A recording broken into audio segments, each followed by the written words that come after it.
तुम लोगों में से कई बार बच्चे पूछते हैं ना कि हम लोग इतनी मेहनत क्यों करते हैं। तो मैं आज तुमको एक तुम्हारी ही बात बताता हूं। जितना तुम लोगों ने हमारे लिए किया है उसका हम कभी 10% भी नहीं कर पाएंगे, कितनी भी मेहनत कर लें। आज भी मुझे याद है कि जिस टाइम पर वो दिक्कत हो गई थी, डॉक्टर ने कह दिया कि 4-5 महीने से पहले किसी भी स्थिति में ठीक नहीं हो सकते। उस टाइम पर बहुत अलग अलग राज्यों से आप ही भाई बहनों के मैसेज आते थे कि भैया मैंने 10-10 रुपए इकट्ठे करके 2000 रुपए इकट्ठे करे थे गुल्लक में।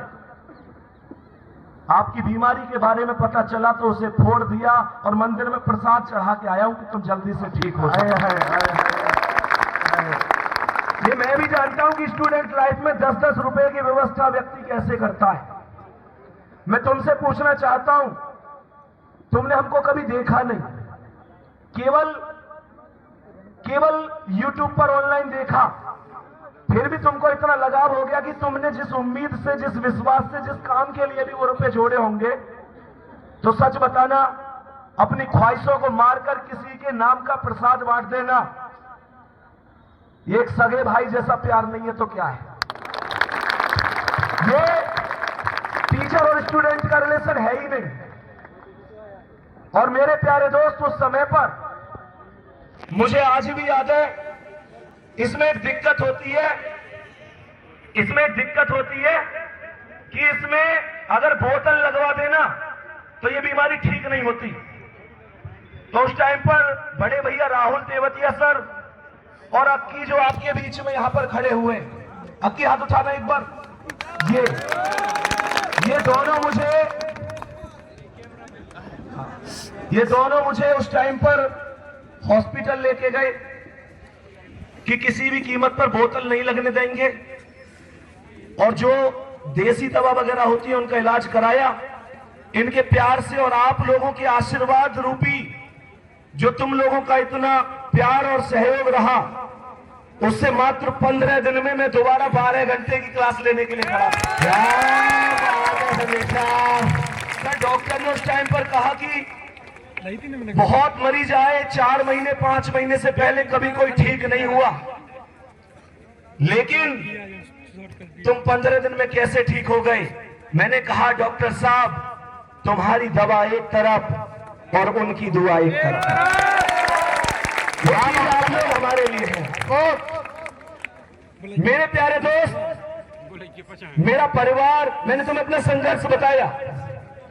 इस संघर्ष में जब मैं हारा, जब मैं थका, मुझे हमेशा आगे बढ़ने के लिए, जैसे तुमको अंकित भाटी सर हमेशा प्रेरित करते हैं, वैसे ही हम सबको भी हमेशा वो आगे बढ़ने के लिए प्रेरित करते हैं।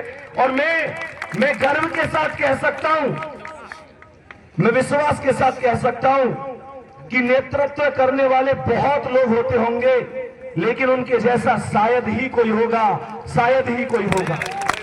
मैं अगर कहना बहुत कुछ चाहता हूं उनके लिए, लेकिन दो लाइन में अगर अपनी बात कहूं तो मेरे प्यारे दोस्त, मैं एक बार चाहूंगा भी वो दोबारा से माइक पर आएंगे और एक बार खड़े होकर इन 2 लाइन के बाद जरूर ताली बजा के अंकित भाटी सर को हम यहां बुलाएंगे।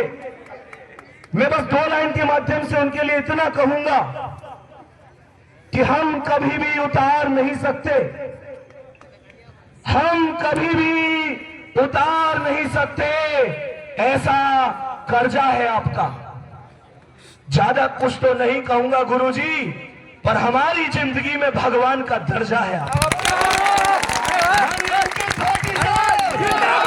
दोनों हाथ ऊपर करके खड़े होकर बोलेंगे, पूरे तुम्हारे ख्वाब होने में, अरे तुम्हारा और उदल की धरती के सपूत हो, तुम्हें कोई क्या रोकेगा कामयाब होने में। ये तुम्हारे अंदर एक एक चीज, एक एक जिक्र उस हिसाब से आना चाहिए। बात समझ में आ रही है ना? अरे मेहनत करेंगे कि नहीं, जान लगाएंगे कि नहीं, और किसी से बहस करने की जरूरत नहीं है भैया। अपने आप को मैं अपने आप से आगे जाऊंगा, ये अपना वादा होना चाहिए। आज मैंने मॉक टेस्ट लगाया, मैं कह रहा हूं मेरे 50 नंबर ही आए। मेरे साथी के कितने आए उससे मुझे मतलब नहीं है। मेरे अगले मॉक टेस्ट में 60 आएंगे, ऐसा तरह संकल्प मुझे अपने आप से लेना है। बात समझ में आ रही है ना? क्योंकि कहते हैं कि खुद से जीतने की जिद है मेरी, खुद से जीतने की जिद है मेरी, मुझे खुद को ही हराना है। खुद से जीतने की जिद है मेरी, मुझे खुद को ही हराना है।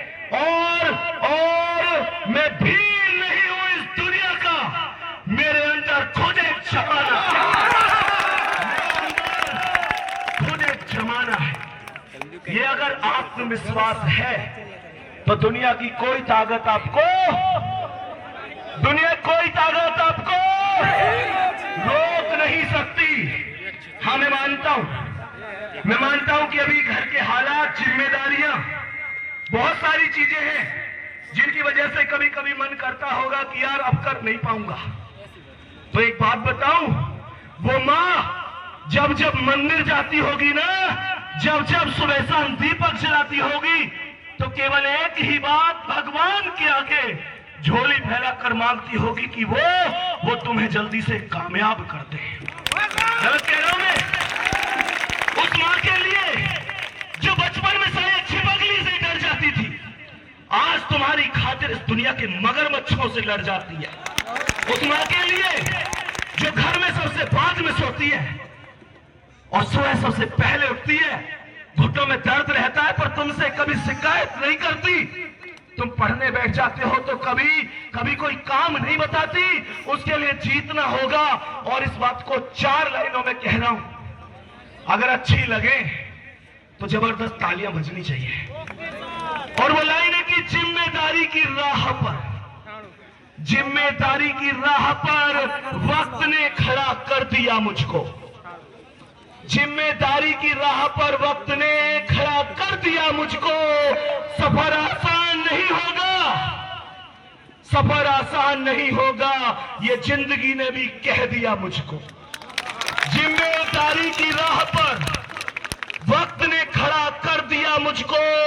सफर आसान नहीं होगा, ये जिंदगी ने भी कह दिया मुझको। और मांगी है मेरी जीत मेरी मानी दुआओं में। अब चाहे कीमत जो भी हो, हर हाल में जीतना है मुझको। ये तुम्हारे अंदर